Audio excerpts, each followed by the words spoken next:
Good afternoon বন্ধুরা, কেমন আছো তোমরা? সবাই নিশ্চয়ই ভালো আছো।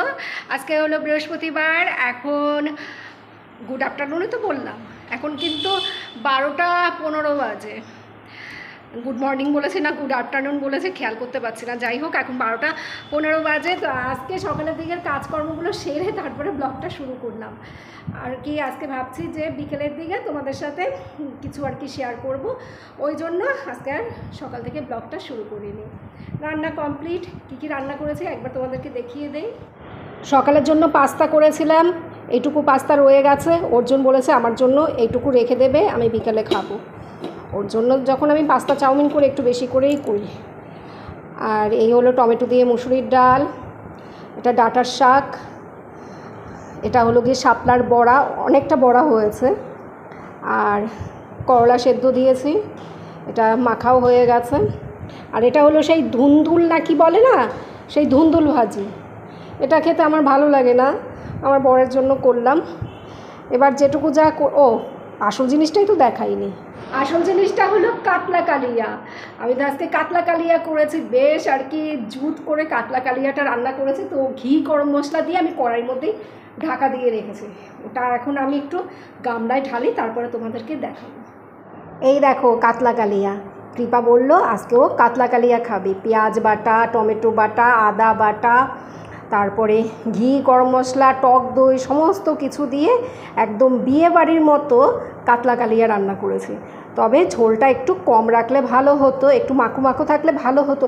কিন্তু আমার ছেলে মেয়েরা ঝোল খেতে পছন্দ করে, এই জন্য আমাকে এরকম ঝোল রাখতে হয়। আমি যদি অল্প ঝোল রাখি, ওরা আমাকে বলবে কি ও মা একটু ঝোল রাখতে পারতে, ঝোল একদম কম রেখেছো, ভাত খেতে পাচ্ছি না ঝোল ছাড়া। দেখো ডালও কিন্তু রান্না করেছে, তাও ওরা সবসময় ঝোল চাইবে। আর কোনো রান্নায় যদি ঝোলটা একটু কম রেখে গা মাখো মাখো করে রান্না করা হয়, সেই রান্নার টেস্টটা কিন্তু একটু বেশি হয়। সব সময় কিন্তু সব কিছুর পাতলা ঝোল ভালো লাগে না। আজকে কাতলা কালিয়াটা একটু মাখো মাখো হলে ভালো হতো। তা যাই হোক, রান্নাবান্না করে নিয়েছি কমপ্লিট। ঘর মোছার মেয়েটা আজকে 5 দিন ধরে আসে না। আজকে উপর নিচে এগুলো সব ঝাড় দেওয়া হয়েছে, মানে কালকে আর কি ঘর মুছে নিয়েছে। আমি আজকে আর মুছিনি, আজকে শুধু ঘরটা ঝাড় দিয়েছি। কৃপা উপরের ঘর ঝাড় দিয়েছে, কৃপা ঘরটর ঝাড় দেয় না। অনেক বলে কয়ে রাজি করিয়েছি মেয়েকে, ও ঘর ঝাড় দিতেই চায় না। ও বলে ঘর কি করে ঝাড় দেয় আমি জানি না, ছোটোবেলা থেকে আজ অবধি কোনো দিন ঘর ঝাড় দেয়নি। তো আজকে আমি বলে কয়ে রাজি করিয়েছি, বললাম যে এখন অনেক বড় হয়েছিস, এবার ঘর ঝাড় দেওয়া শেখ। তো জানি না কীরকমভাবে কি ঝাড় দিয়েছে, আমি এখন অবধি উপরের ঘরে যাইনি। একটু আগে ওকে বললাম ঘর ঝাড় দিতে।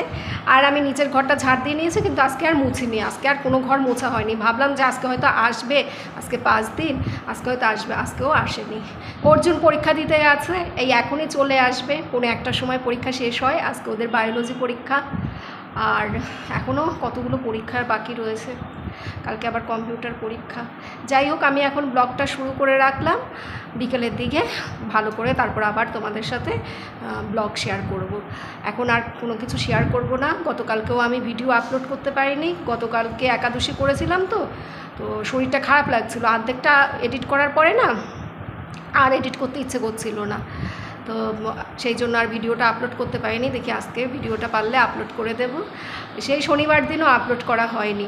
শনিবার দিন বড় ঠাকুরের উপোস করেছিলাম, সেদিনও সেই ভিডিও এডিট করতে পারছি না। মানে আমি চোখ খুলে রাখতে পারি না, প্রচণ্ড মাথা যন্ত্রণা করে। ওই জন্য এখন এই উপোস টুপোসের দিন না আর সেরকম একটা ভিডিও আমি এডিট করে আপলোড করি না।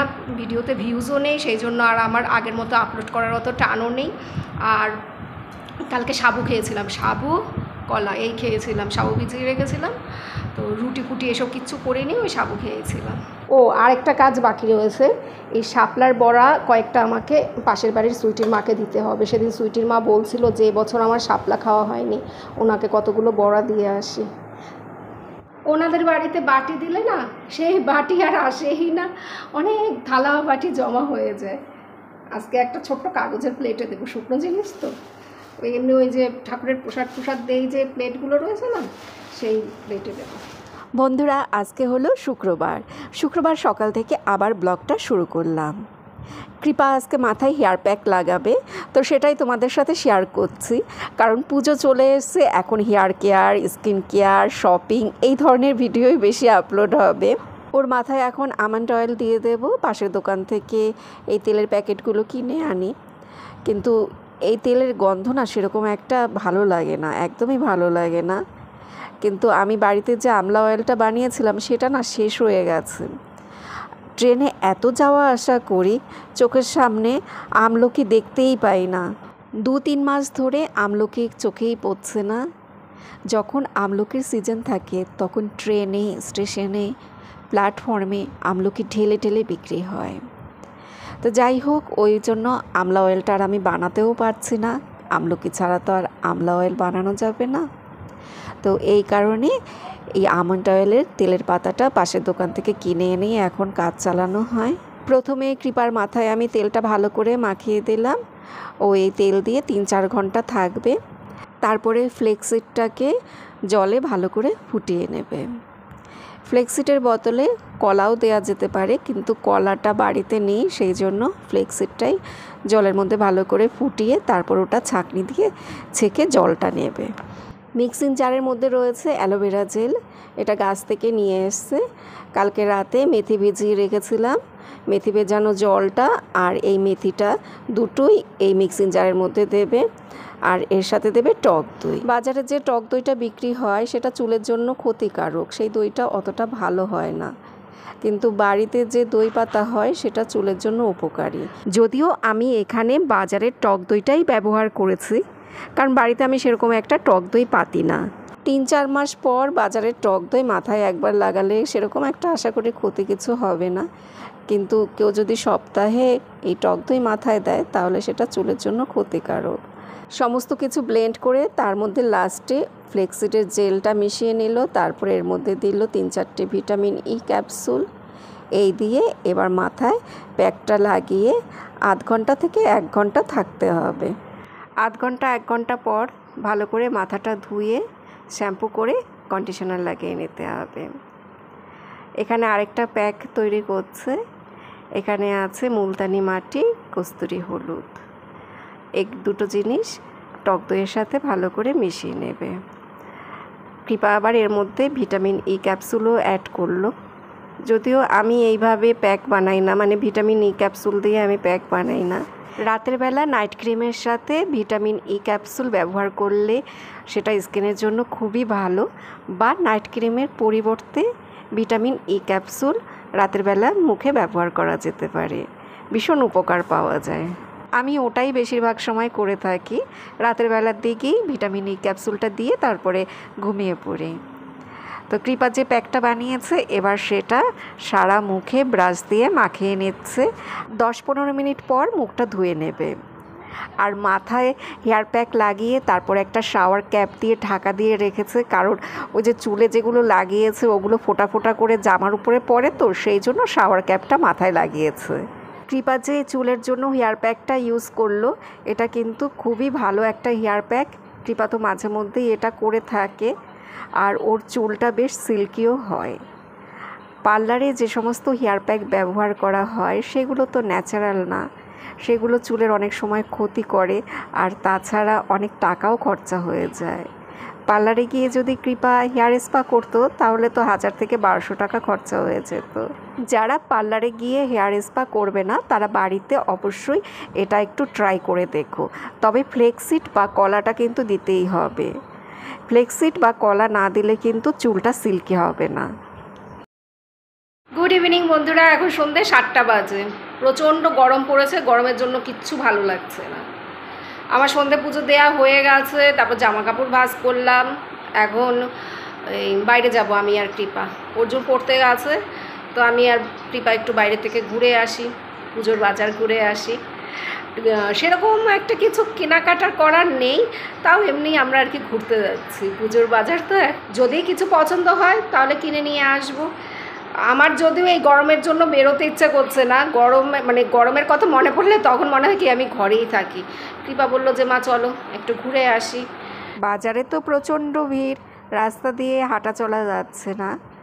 তবে দোকানে সেরকম একটা ভিড় নেই। জামা কাপড়ের যে সমস্ত ছোট ছোট দোকানগুলো রয়েছে সেই সমস্ত দোকানে সেরকম একটা ভিড় দেখলাম না। ফুটপাতের দোকানগুলো কিন্তু খুব চলে। কিন্তু রাস্তার উপরে যে দোকানগুলো থেকে আগে আমরা সবাই জামা কাপড় কিনতাম, সেই দোকানগুলো কেমন যেন ঝিমিয়ে পড়েছে। কারণ আমাদের এই হাবড়া বাজারে না এখন প্রচুর শপিং মল হয়েছে নতুন নতুন, সবাই এখন সেখান থেকেই কেনাকাটা করে, আর অনলাইন তো আছেই। কৃপা রাস্তার একটা দোকান থেকে লোটে চপ আর চিকেন পাকোড়া কিনে খেলো, অর্জুনের জন্য বাড়িতে কিনে নিয়ে আসলাম, ও তো পড়তেই আছে। কৃপা বলে, মা পুজোর খাওয়া আজকে থেকেই শুরু করে দেই, তুমি কদিন আর কিছু বলো না। বন্ধুরা, বাড়িতে চলে আসলাম, আর মোটামুটি অনেক কিছুই কেনাকাটা হলো। ছেলেমেয়েরা এখন বাড়িতে সবসময় থাকে তো, ওই কারণে কিছু খাবার কিনে আনলাম বেশি করে।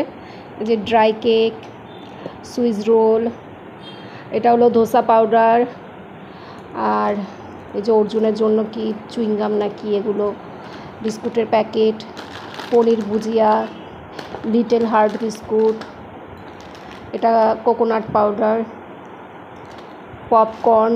কতদিন ধরে ভাবছি যে একটা এরকম no onion no garlic sauce কিনবো, সে আর হচ্ছিলই না, তো এটাও কিনে আনলাম। সামনেই তো দামোদর মাস, এখনও মনে হয় 1.5 মাসের মতো বাকি আছে, দামোদর মাস তো কার্তিক মাসে।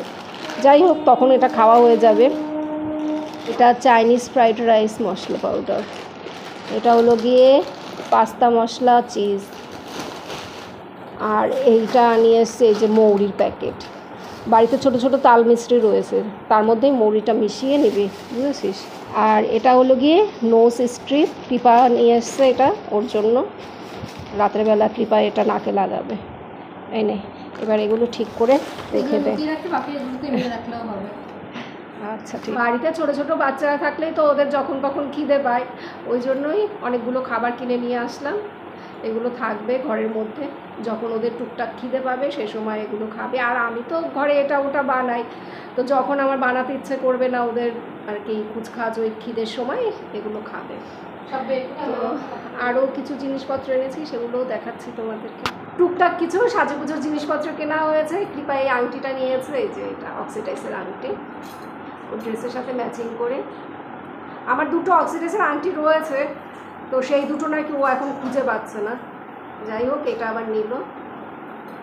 আর এই যে 2টো ক্লিপ, টিকটাক ক্লিপ, এটাও ক্লিপার। নেল পলিশ কিনেছে পিঙ্ক কালারে। আর হলো গিয়ে পলা, এটা আমার জন্য আমি নিয়েছি। তো যে ডিজাইনটা পছন্দ হয়েছিল সেই ডিজাইনের পলাটা আমার হাতে হবে না, সেটা অনেকটাই বড় ছিল, তো এই ডিজাইনটাই আনতে হলো। এটা যে আমার বেশি একটা পছন্দ হয়েছে তা না। আমার যে সোনা বাঁধানো পলাটা রয়েছে সেটা তো খুলে গেছে, আর ওটা সবসময় ব্যবহার করা যায় না। এর আগে তোমাদেরকে সেই বললাম না একদিন যে কাপড় কাচতে গিয়ে ওটা, কাপড় কাচতে গিয়ে না জানি ঘর পরিষ্কার করতে গিয়ে ওটা খুলে পড়ে গিয়েছিল ছাদের মধ্যে, তো তারপর থেকে তো ওটা খুলে রেখেছি। তা ভাবলাম যে তাহলে ইমিটেশনেরটাই পরি, ওই জন্যই এটা নিলাম। পুজোর সময় লাল পলা বা শাখা এগুলো পরতে ভালোই লাগে। আমি সবসময় লাল পলা পরতে খুব পছন্দ করি, শাখা পলা পরতে আমি খুব পছন্দ করি, আমার খুব ভালো লাগে শাখা পলা পরতে। সব ধরনের ড্রেসের সাথেই আমার শাখা পলা পরতে খুবই ভালো লাগে। অনেকে বলে যে সব ধরনের ড্রেসের সাথে শাখা পলা ভালো লাগে না, কিন্তু আমার কখনোই সেটা মনে হয় না। আমার মনে হয় শাখা পলাটা সব ধরনের ড্রেসের সাথেই মানায়। সেইভাবে যদি মানে নিজেকে প্রেজেন্ট করা যায়, সেইভাবে যদি সাজগোজ করা যায়, শাখা পলাটা সব ড্রেসের সাথেই ভালো লাগে। আর এই ছুরিটা হলো ঠাকুর ঘরের মানে নিরামিষের ছুরি। নিরামিষের একটা ছুরি আমার ছিল, কিন্তু সেখানে অনেক দিন আগে আমিষ হয়ে গেছে, তারপর আর কেনাই হয় না, ছোটোখাটো জিনিস কিনতে খেয়াল থাকে না, তো ওই জন্য এই ছুরিটা কিনলাম। আর এই যে নিরামিষের একটা এই ছাঁকনি কিনলাম। এগুলো দরকার হয় যখন বাড়িতে ঠাকুরের অনুষ্ঠান হয়, সেই সময় নিরামিষের ছুরি, নিরামিষের ছাঁকনি এইসবের প্রয়োজন হয়, তো মনে থাকতে থাকতে কিনে রাখলাম। আর এই দেখো, গোপালের জন্য আবার অনেক কিছু কেনা হয়েছে। গোপালের জন্য কেনার কোনো প্ল্যান ছিল না, এবার যাওয়ার সময় কৃপা আমাকে বলছে কি, মা তুমি কিন্তু পুজোতে গোপালের জন্য কিছু কেনোনি, পুজোতে গোপালকে জামা কিনে দেবে না।